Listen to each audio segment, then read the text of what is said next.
Whoa, hold it. The band. If you grew up in the early 90s, Blossom wasn't just another sitcom. It was floppy hats, drippy floral dresses, Joey yelling, "Whoa," and a surprising amount of "we need to talk" moments about some very real issues. On the surface, it looked like a colorful teen comedy.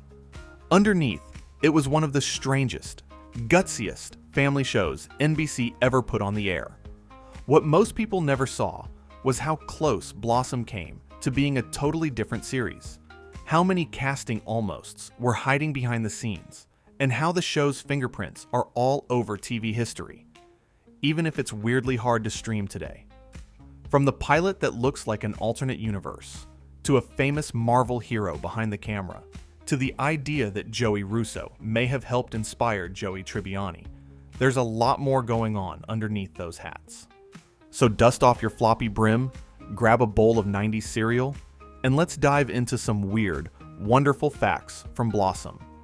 And hey, before we jump into the countdown, don't forget to like, subscribe, and ring that notification bell so you don't miss any of our future trips back to must-see TV. Let's kick things off with number 15.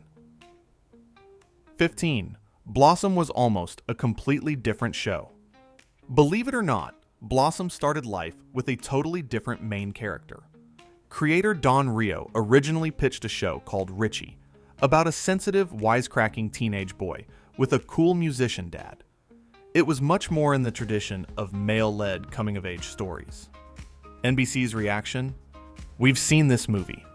Give us something new. That something new was turning the entire concept on its head and centering the show on a teen girl instead. Once they made that switch, Blossom Russo was born, and the whole tone of the series shifted. Suddenly, it wasn't just another boy navigating adolescence. It was a girl dealing with crushes, friendships, and some very heavy family drama, all while being funny and self-aware. It's wild to think that if NBC hadn't pushed back, we might never have gotten Blossom at all. No hats, no whoa. No very special episodes that left you staring at the TV in silence. Just another forgotten boy-led sitcom lost in the early 90s. And speaking of alternate versions, our next fact is about how even the pilot didn't look like the Blossom you remember. 14. The pilot's family feels like an alternate universe. If you ever go back and watch the original Blossom pilot, you might feel like you've wandered into a parallel dimension.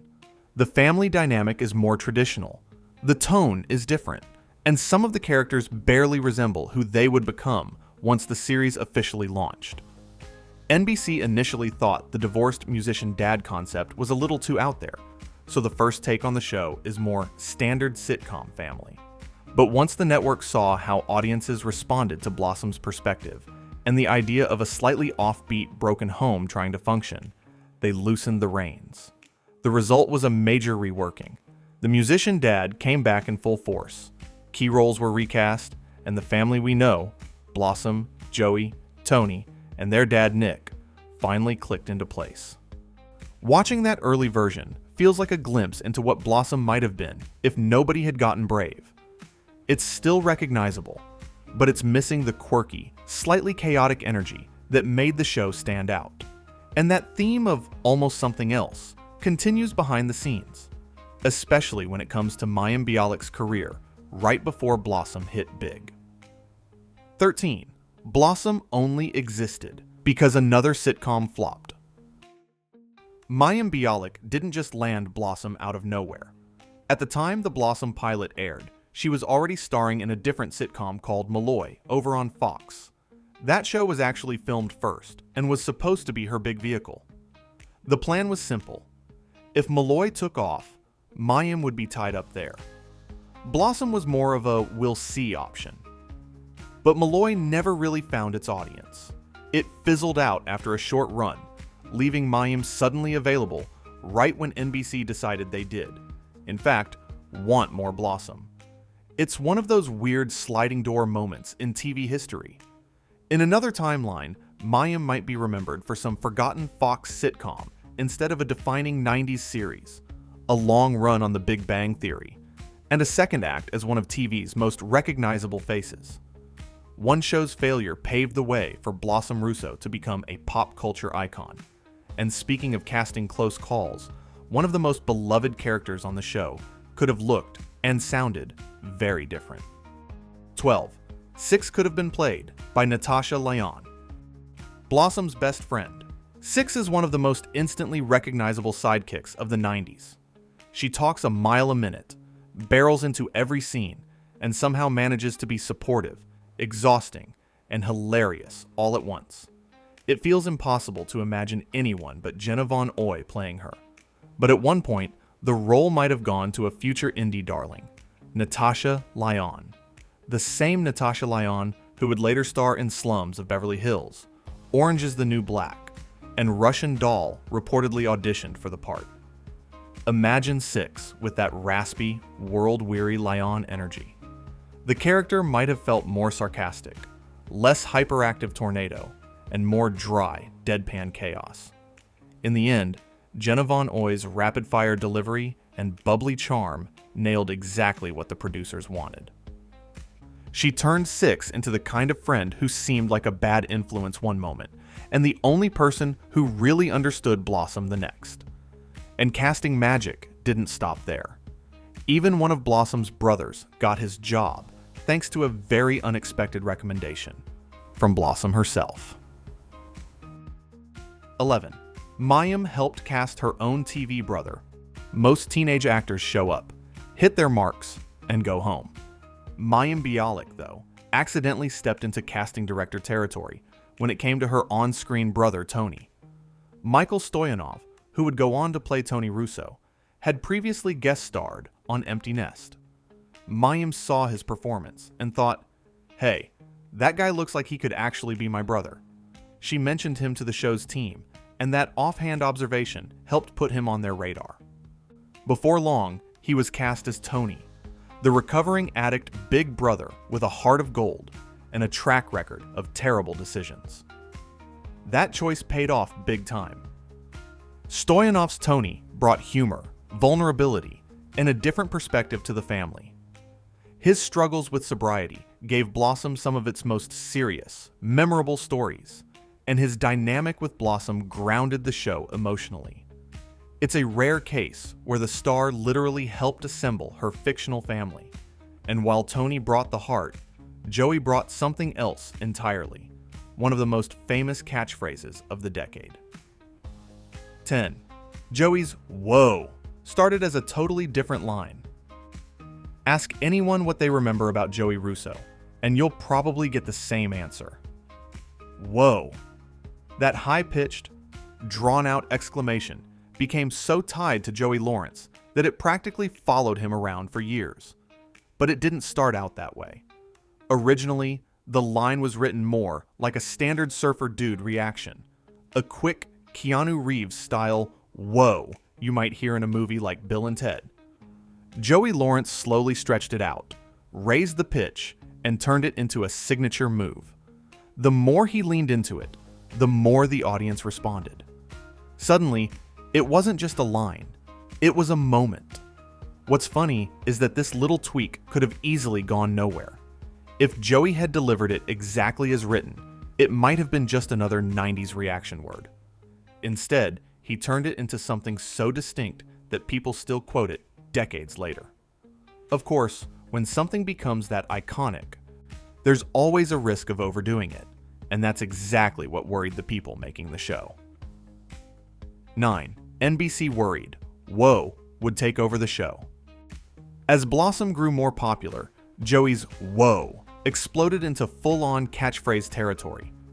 It showed up in promos, on merchandise, and in conversations at school the next day. But behind the scenes, producers and network execs started to sweat a little.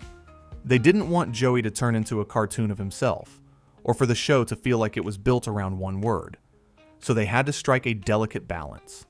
Give fans what they wanted, but not so much that it felt like a parody. Joey Lawrence has talked about being careful with when and how he used "whoa," so it stayed special.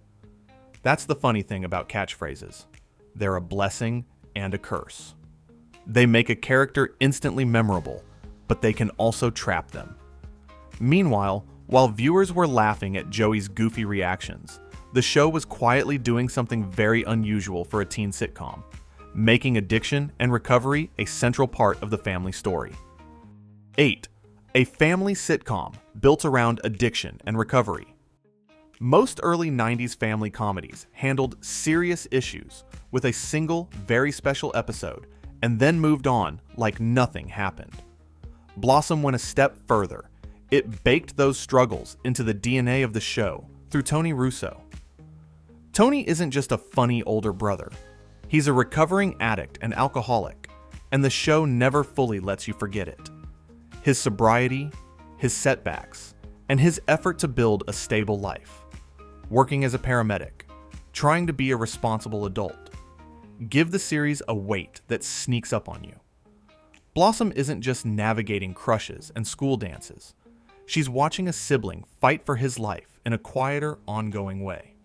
The show also wasn't afraid to tackle heavier topics like teen drinking, sex, divorce, and peer pressure. You'd get an episode that started with a goofy joke and ended with a somber moment at the kitchen table. That willingness to go dark sometimes is part of what made Blossom stand out. And it wasn't just the writing that carried that emotional heft. One of the people behind the camera was dealing with his own battle in real life. 7. The Hulk himself directed while fighting cancer. One of the most surprising names connected to Blossom is Bill Bixby, the actor who famously played Dr. David Banner on The Incredible Hulk. By the early 90s, Bixby had moved behind the camera and directed a number of episodes of Blossom. What most viewers never knew is that during his time on the show, Bixby was battling prostate cancer. He continued directing even as his health declined, collapsing on set at one point and quietly stepping back as his condition worsened. For the cast and crew, having someone with his experience and reputation guiding this teen sitcom added a sense of gravity. There's something unexpectedly touching about the guy who once turned into a green rage monster, spending his final years helping shape a sweet, quirky family show about a girl growing up. His work on Blossom is a lesser-known chapter in his career, but an important one. While heavy stories unfolded behind and in front of the camera, the show was also transforming something much more visible: what kids wanted to wear. 6. Blossom's wardrobe sparked a real-life fashion craze. You can't talk about Blossom without talking about the clothes. Blossom's style was loud, layered, and unforgettable. Oversized floppy hats, vests over dresses, leggings, boots, and enough florals to start a garden. It was like someone took a thrift store, a craft box, an early 90s MTV, and tossed it all in a blender. That look didn't just stay on the screen, it jumped into the real world. Teen magazines ran features on how to dress like Blossom. Clothing lines and knockoffs popped up. Suddenly, it wasn't weird to see girls at the mall rocking giant hats with fake flowers glued on top. The wild part is that Blossom's outfits, which might look a little chaotic now, were aspirational at the time. She wasn't just a character.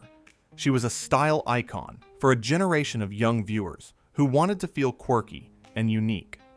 Even the opening credits leaned into that vibe, turning Blossom's dance sequences into a mini fashion show. And the story of that opening is stranger than you might think. 5. The theme song and opening dance were totally retrofitted. If you remember anything from the beginning of Blossom, it's likely Blossom dancing alone on a stage, trying out different moves in different outfits, while the theme song My Opinionation plays. But that wasn't the original plan. In the pilot, Blossom danced to Bobby Brown's My Prerogative. When the show went to series, the producers needed something they could actually use long-term without breaking the bank on licensing a massive pop hit. Enter Dr. John, the New Orleans music legend who recorded My Opinionation just for the show. The problem? They already had this dance footage. So they had to essentially rework the sequence, matching Blossom's movements to a totally new song. The result is that delightfully odd opening we all remember. Part music video, part audition tape, part fashion montage. It's a perfect metaphor for the show itself. A little improvised, a little patched together, but somehow just right. Unfortunately, for as iconic as it was, tracking down those episodes and that opening today isn't as easy as you might think. 4. For a 90s staple, Blossom is weirdly hard to watch. Now you'd think a show as recognizable as Blossom would be everywhere in the streaming era. Instead, it's had a strangely bumpy afterlife.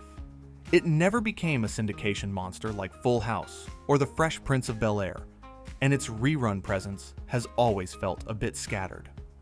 In the streaming age, Blossom has popped up on platforms here and there, only to quietly disappear again. Licensing issues and corporate decisions have kept it from having a stable home, which is ironic for a show so many people swear they grew up on. That means for a new generation of viewers, Blossom is more legend than lived experience. They know the hats, the whoa, maybe a meme or two, but they've never actually sat down and watched the show from start to finish. It's a weird fate for such a defining slice of early 90s television, and that makes our next fact even more frustrating. When the original creators actually tried to bring Blossom back, things got complicated fast. 3. The darker, grown-up reboot. That never happened for years. Mayim Bialik and creator Don Rayo tried to bring Blossom back. Not as a wacky nostalgia trip, but as a more grounded dramedy about these characters as adults. Think less laugh track, more emotional depth, exploring what happens to a girl like Blossom when she grows up with all that baggage. They worked on scripts, pitched ideas, and at various points it seemed like the revival might actually happen. But rights issues and executive hesitations ended up killing the project. Depending on whose version you hear, the reboot was either not a fit for the brand or simply something higher-ups didn't want to gamble on. The saddest part? By all accounts, there's a fully developed version of modern-day Blossom sitting in a drawer somewhere. Fans never got to see how Blossom, Joey, and Tony turned out, beyond nostalgic cast reunions and talk show appearances. Even without that reboot, though, the show's DNA managed to sneak into all sorts of other places on television. 2. Blossom keeps getting referenced in other shows. For a show that's hard to find, Blossom sure shows up a lot. Over the years, it's been referenced, joked about, and nodded to across all kinds of series.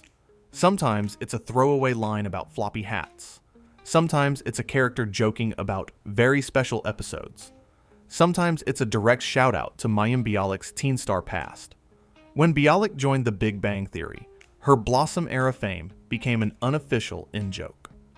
Later, on Call Me Kat, she even reunited with former castmates, turning an ordinary episode into a stealth Blossom reunion that had 90s kids grinning from ear to ear. These little references are like secret handshakes between TV fans. They remind you that Blossom wasn't just a show, it was a shared experience, the kind of thing people watch together and still quote decades later. And in one of the strangest full-circle claims, Blossom may have helped inspire another Joey you definitely know. 1. Joey Russo may have helped inspire Joey Tribbiani. Here's the wildest claim of all. Joey Lawrence has suggested that his character, Joey Russo, helped inspire another iconic Joey, Joey Tribbiani from Friends. Both are handsome, slightly dim, big-hearted guys who bring comic relief and unexpected sweetness to their ensembles. According to Lawrence, NBC executives saw how audiences responded to Joey Russo and used that as a template when developing characters for Friends. The idea of a lovable, not-so-bright ladies' man ended up becoming a cornerstone of that show's dynamic. There are even stories of Matt LeBlanc visiting the Blossom set back in the day, observing the energy and audience reaction. Whether that's literally true or just a juicy bit of TV lore, it makes a weird kind of sense. You can draw a line from whoa to how you doing, and see a spiritual connection between the two characters. If that's the case, then Blossom didn't just define part of the 90s. It quietly helped shape one of the biggest sitcoms of all time. Conclusion: more than just hats and whoa. Looking back, Blossom is so much stranger, deeper, and more influential than its reputation as that show with the hats suggests. It started life as a totally different series, survived a bizarre pilot, and only came together because another sitcom flopped. It turned a teen girl into a fashion icon, turned a throwaway line into a national catchphrase, and wove addiction, recovery, and real emotional stakes into a family comedy. Behind the scenes, you had Bill Bixby quietly directing through illness. In front of the camera, you had characters wrestling with issues most shows wouldn't touch. And in the years since, you can see Blossom's fingerprints all over TV, from winks and references to the possibility that it helped inspire Joey Tribbiani himself. If you haven't revisited Blossom in a while, or if you've somehow never seen it at all, it's worth tracking down, even if you have to dig a little. Just be prepared. It's a lot more intense and a lot weirder than you remember. If you enjoyed this trip back to the 90s, hit like, subscribe, and tell us in the comments, what's the one Blossom moment you'll never forget?